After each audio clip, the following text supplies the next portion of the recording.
ஒரு ஊரில் ஒரு ஆள் இருந்தான். அவனுக்கு ஒரே ஒரு மகள். அவளை நல்ல இடத்துல கட்டி கொடுக்கணும்னு ஆசைப்பட்டான். அதுக்காக மாப்பிள்ளை தேடிக்கிட்டு இருந்தான். அவன் கொஞ்சம் வசதியான ஆள். அதனால் நிறைய பேர் வந்தாங்க. இருந்தாலும் ஒரு நல்ல குணமுள்ள மாப்பிள்ளையாக இருக்கணும் அவன் எதிர்பார்த்தான். அப்படி இருக்கணும்னு தொடர்ந்து முயற்சி பண்ணான். கடைசியாக ஒரு 3 பேர் கிடைச்சாங்க. அந்த 3 பேரில் யாரை தேர்ந்தெடுக்கிறது, இதுதான் அவனுக்கு வந்த குழப்பம். இந்த நிலைமையில் ஒரு பெரியவரை தேடி போனான். அவர்கிட்ட தன்னுடைய பிரச்சனையை சொன்னான். அவர் கொஞ்சம் யோசனை பண்ணார். அதுக்கப்புறம் 3 பேரையும் கூப்பிட்டார். இதை பாருங்கப்பா, உங்கள் 3 பேருக்கும் 3 மாத கால அவகாசம் தர்றேன். நீங்கள் இப்போ போகலாம். 3 மாதம் கழித்து திரும்பி வரலாம். அப்படி வரும்பொழுது இந்த 3 மாத காலத்தில் நீங்கள் செஞ்ச நல்ல காரியம் ஏதாவது ஒன்று சொல்லணும். அதை வச்சு உங்களில் ஒருத்தரை நாங்கள் தேர்ந்தெடுத்துக்கிறோம் அப்படின்னு சொன்னாராம். 3 பேரும் சரின்னு சொல்லிவிட்டு திரும்பி போயிட்டாங்க. 3 மாதம் ஆச்சு. அதுக்கப்புறம் ஒரு நாள் திரும்பி வந்தாங்க. அவர் அவங்கள கூப்பிட்டு உட்கார வச்சார். அப்புறம் கேட்டார், இப்போ சொல்லுங்கள், இந்த 3 மாத காலத்தில் நீங்கள் செஞ்சுருக்கிற ஏதாவது ஒரு நல்ல காரியத்தை சொல்லுங்க அப்படின்னார். முதல்ல ஒருத்தன் எழுந்திரிச்சு நின்னான். ஐயா, எங்கள் அப்பா இறந்த பிறகு அவரோட கணக்கு வழக்குகளை எடுத்து பார்த்துக்கிட்டு இருந்தேன். அவர் ஒரு வியாபாரிகிட்ட 10,000 ரூபா கடன் வாங்கியிருக்கிறதாக எழுதியிருந்தார். அந்த வியாபாரியும் இப்போ உயிரோடு இல்லை. இருந்தாலும் அந்த வியாபாரியோட மகனை தேடி கண்டுபிடிச்சேன். கணக்கு புத்தகத்தை காட்டினேன். உங்கள் அப்பா கிட்ட 10,000 ரூபா கடன் வாங்கியிருக்கிறதாக இதை எழுதியிருக்கிறார். அதனால் அதை திருப்பி கொடுக்கறதுக்காக வந்திருக்கிறேன். இந்தாங்க அந்த பணம் அப்படின்னு சொல்லி கொடுத்துட்டு வந்துட்டேன் அப்படின்னு நானும். இதை பெரியவர் கவனமாக கேட்டுக்கிட்டார். அதுக்கப்புறம் 2வது இளைஞன் எழுந்திரிச்சான். ஐயா, நான் போன மாதம் ஒரு நாள் ராத்திரி வேளையில் ஒரு காட்டுப்பாதை வழியாக எங்கள் ஊருக்கு போய்கிட்டு இருந்தேன். அந்த சமயத்தில் அந்த வழியாக வந்துக்கிட்டு இருந்த ஒரு வழிப்போக்கர்கிட்ட 4-5 திருடர்கள் வம்பு வளர்த்து அவர்கிட்ட இருந்த பொருளை எல்லாம் கொள்ளையடிச்சிக்கிட்டு இருந்தாங்க. நான் உடனே ஒரு குச்சியை எடுத்துகிட்டு ஓடினேன். அந்த திருடர்களை அடித்து விரட்டினேன். பொருளை எல்லாம் மீட்டு அந்த வழிப்போக்கர்கிட்ட ஒப்படைச்சேன். அவரை பத்திரமா அழைச்சிக்கிட்டு போய் அவர் வீட்டில் விட்டுட்டு வந்தேன் அப்படின்னு நானும். இதையும் பெரியவர் கவனமாக கேட்டுக்கிட்டார். அடுத்தபடியாக 3வது இளைஞன் எழுந்திரிச்சான். ஐயா, போன மாதம் ஒரு நாள் நான் ஒரு மலைப்பாதை வழியாக போய்கிட்டு இருந்தேன்.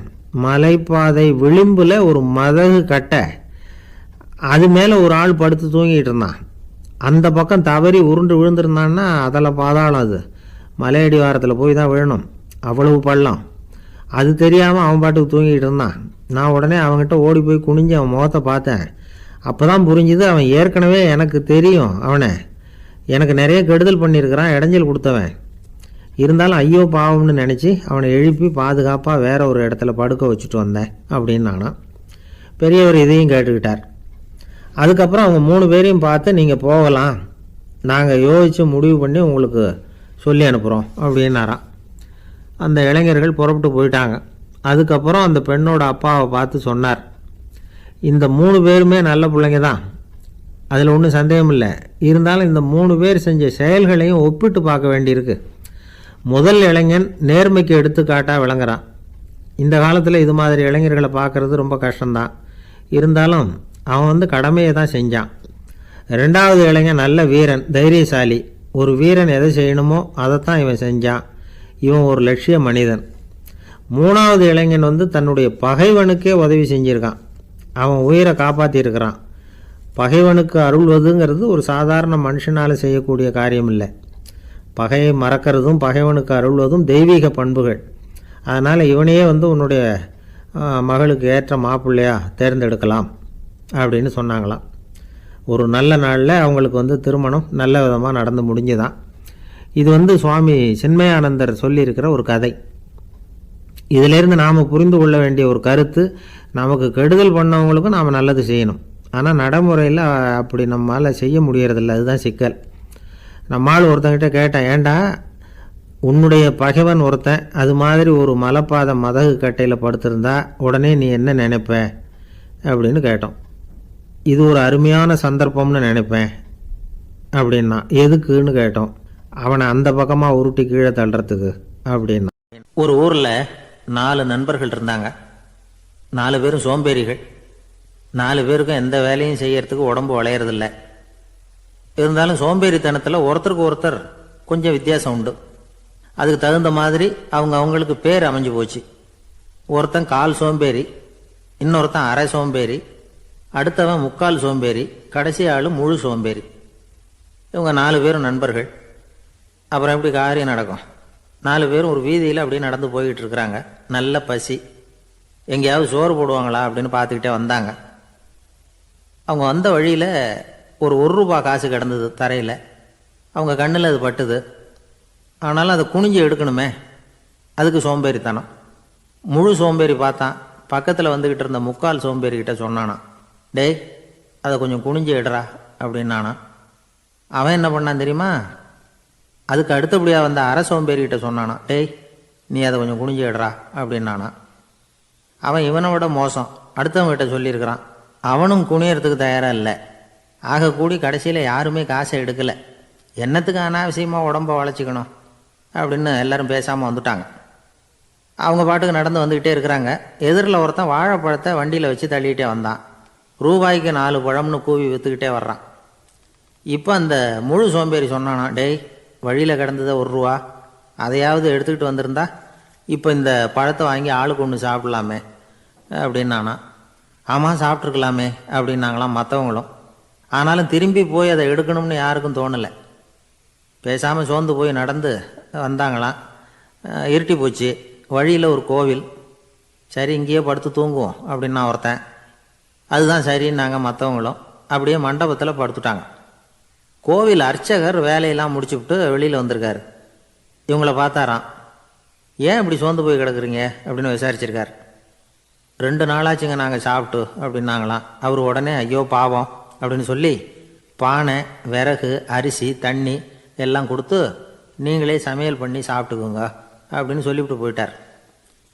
இந்த 4 பேருக்கும் சமையல் பண்ணி சாப்பிட்ணும்னு ஆசையாக தான் இருந்தது. ஆனால் அடுப்பு பற்ற வைக்கணுமே, அதுக்கு தீப்பெட்டி வேணுமே. தீப்பெட்டி இல்லை. இப்போ முழு சோம்பேறி ஆரம்பித்தான். அடுத்தவனை பார்த்து, டேய் கடைக்கு போய் ஒரு தீப்பெட்டி வாங்கிட்டு வாயேன் அப்படின்னு நானான். அவன் வழக்கம் போல் அடுத்தவங்ககிட்ட சொல்லியிருக்கான். அவன் அதுக்கு அடுத்தவங்ககிட்ட சொல்லியிருக்கிறான். கடைசியாக கால் சோம்பேறிக்கிட்ட வந்து சேர்ந்தது. அவனும் அது நம்மால் முடியாது அப்படின்னு பேசாமல் இருந்துட்டான். இப்போ தீப்பெட்டி வேணுமே, அதுக்கு என்ன பண்ணுறது? அவங்களுக்குள்ளே பேசி ஒரு முடிவுக்கு வந்தாங்களாம். அதாவது யார் முதல்ல வாயை திறந்து பேசுகிறாங்களோ அவங்க தான் தீப்பெட்டி வாங்கிறதுக்கு போகணும் அப்படின்னு.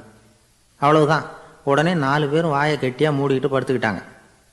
அவங்க சமையல் பண்ணி சாப்பிட்டாங்களா என்ன அப்படிங்கிறது அர்ச்சகருக்கு தெரியல. சரி பார்த்துட்டு வரலாமேன்னு வந்தார்.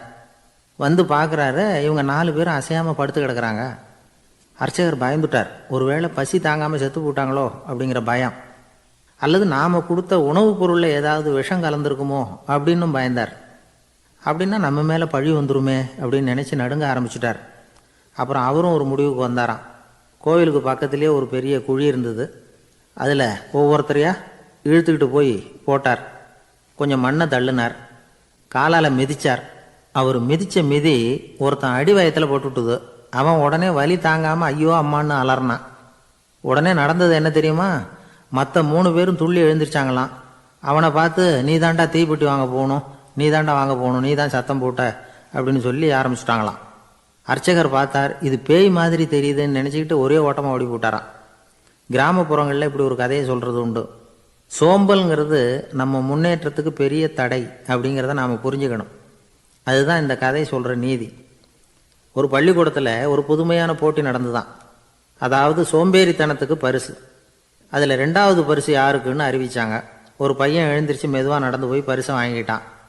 அடுத்தது முதல் பரிசு யாருக்கு அப்படின்னு அறிவிச்சாங்களாம். அவன் கடைசி வரிசையிலேருந்து கத்துனானா, ஐயா அதையும் அந்த பையன் மூலமாகவே கொடுத்து அனுப்பி வச்சுருங்க, இங்கே வந்தது நான் வாங்கிக்கிறேன்